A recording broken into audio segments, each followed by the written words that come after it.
Mga tol, kumusta? Sa mga solid followers natin dyan, kumusta na kayo? Parang matagal din tayong hindi nakapag-upload ng video dito, no? Matagal din tayong nawala sa social media, sa page na to pala. So, ngayon, sikapin natin na bumalik sa pagbablog sa mga kabuang ba. So, ngayon mga tol, nansis may unbox ako na Triskelion helmet. Mura lang to, pinakamurang Triskelion helmet.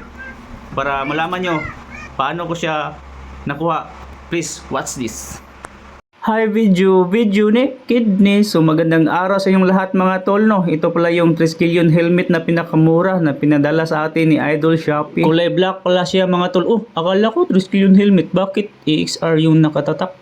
Ang ganda at ang kintab pala nito mga tol. Meron pang sticker na kasabit. At isukat muna natin to para malaman natin kung sakto. Sakto pala kayo at safety pa. Hindi na tayo matakot madisgrasya nito.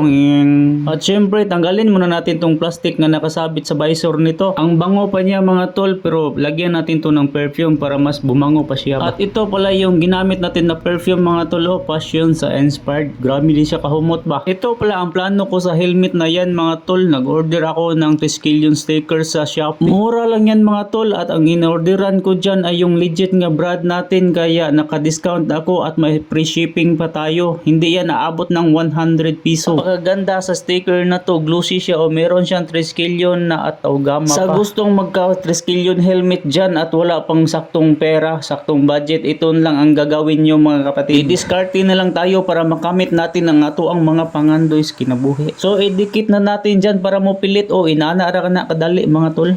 Ayan, pag tingnan mo siya mga tol, para siyang tunay, no. Sus, nangalukot lang ang babaw. Ayaw mo na ang hassle mga tol, at meron naman kayong saktong budget para dito sa Triskelion helmet, ayun na lang yung original ang bibilhin nyo. Pangarap ko talaga magka Triskelion helmet pero wala naman tayong pambili. Hanap na lang tayo ng discarte. Sa mga brad and sis natin dyan, baka meron kayong pinaglumaan, baka naman. Ito na siya mga tol, ikot-ikot natin konti para malipong. Hindot man siya di ay. So yan lang muna mga tol, no. Shout out pala sa mga kapatid natin dyan, brad and sis, buyers, amping.